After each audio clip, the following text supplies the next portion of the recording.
Put all those history books aside for a moment. What if I told you today that you've been made to forget who your ancestors were? When we look at photographs from the early 1850s, we encounter an impossible paradox. Massive cathedrals, enormous marble buildings, and miles of smooth streets. But the streets are deserted. Official history tells us the exposure time was long, so people weren't visible because they were moving.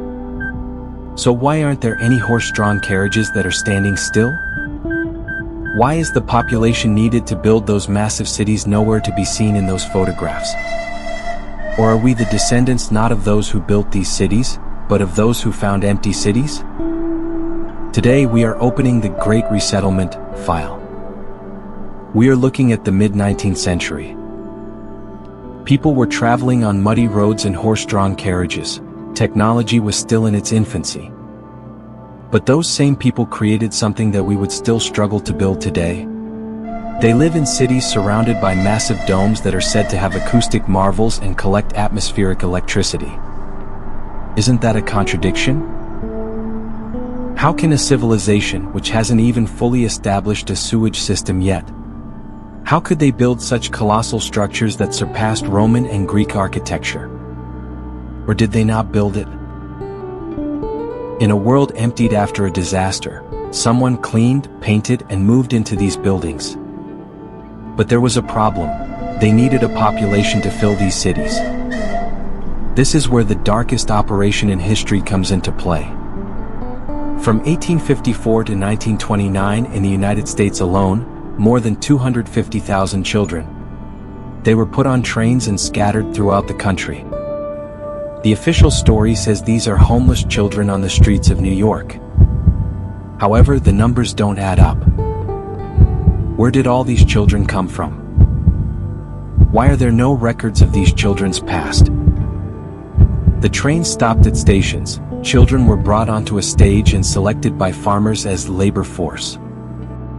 Was this merely a humanitarian effort, or was it an operation to fill the newly established, empty cities with a generation devoid of memory? A child with no memory will believe a false historical account given to them is true. They told them, your ancestors built these buildings, and they believed them. The most terrifying part of this story emerges at the world exhibitions. At these enormous fairs held in the early 1900s, the baby incubator sections were the most popular areas. People paid money to watch live babies behind glass. The problem was, hospitals didn't have this technology yet. Why were these dolls displayed in amusement parks instead of medical centers? And more importantly, where were the mothers of these babies? Some researchers claim that these exhibitions are actually a human production center. Thousands of new humans created in a laboratory environment using the technology of ancient civilizations. A generation without memory, without roots, and ready to obey orders. What happened to these dolls when the world exhibitions ended? Were they all given to the orphan trains? Official history tells us that these buildings were constructed this way for aesthetic reasons. So why would an architect bury half of the windows on the ground floor of a building? All over the world, from Russia to America. As far away as Australia, there are thousands of buildings with a missing floor underneath. Did a global catastrophe in the early 1800s cover the world in a layer of mud? These buildings weren't constructed, they were unearthed from beneath the mud. And the real question is, how many millions of people were trapped under this mud, and who were brought in to replace them? Look carefully at the old world buildings. Those massive towers, the intricate metal structures at the tops of the domes. Are these merely religious symbols? Or were they ancient antennas collecting atmospheric electricity? The architecture of Tartaria was based on the principle of free energy. Wireless, clean, and endless. But those who carried out the Great Reset stole this technology from us. They removed the antennas and replaced them with crosses and symbols. They taught us that these buildings were places of worship, so that we would never question what they were actually for. We are lighting candles amidst the ruins of an energy empire. By the end of the 1800s, every major city in the world had enormous orphanages resembling palaces were rising up. London Foundling Hospital, New York Foundling. These buildings were so large that they could house thousands of children at the same time. So why does a society produce so many orphans at the same time?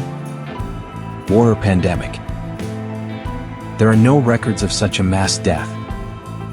These orphanages were distribution centers for the Great Resettlement.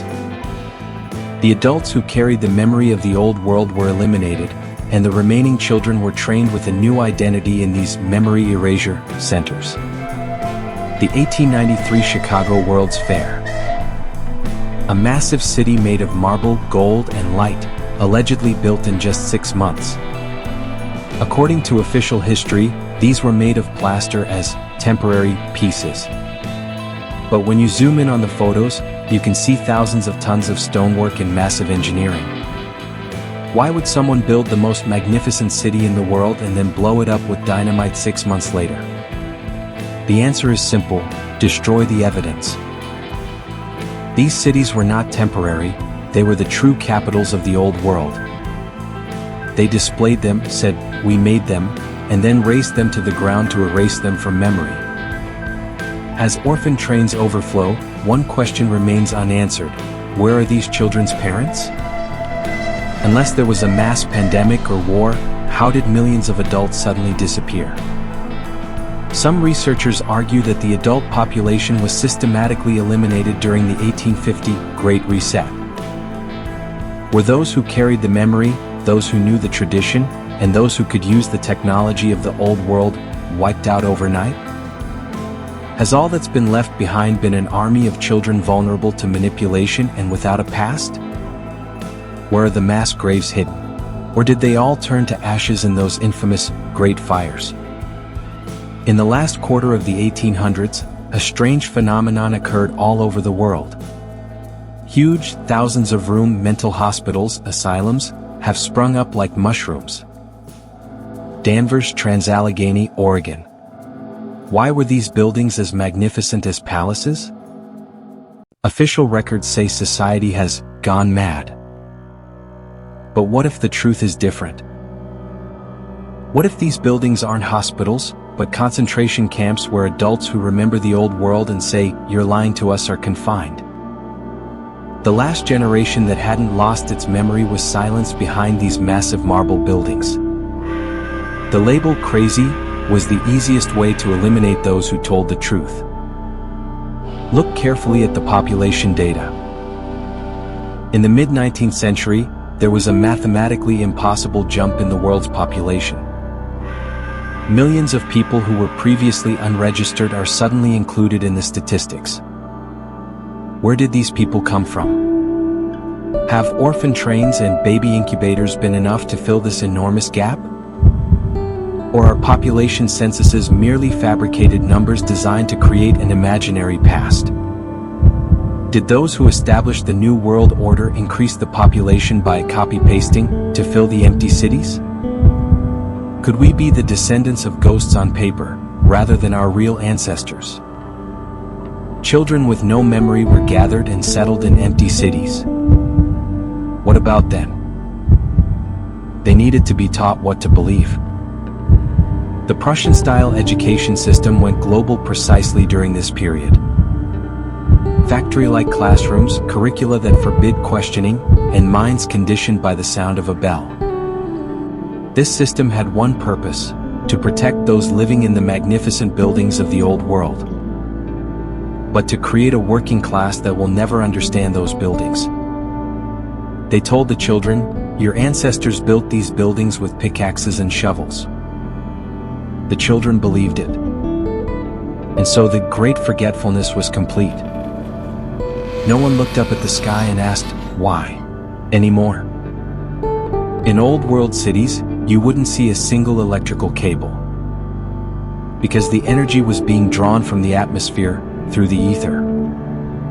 However, it was at the end of the 1800s that figures like J.P. Morgan and Edison emerged on the scene. Their goal wasn't to improve the technology, but to make it billable. They demolished or silenced the ancient towers that provided free energy. They covered the cities with copper cables like a spider web. This system, marketed to us as modernity, was in fact a network of slavery. The wireless genius of the ancient world has given way to meters and bills. Today we are paying the price for a life that should be free. Why is the late 19th century so full of great fires? Chicago 1871, Boston 1872, San Francisco 1906.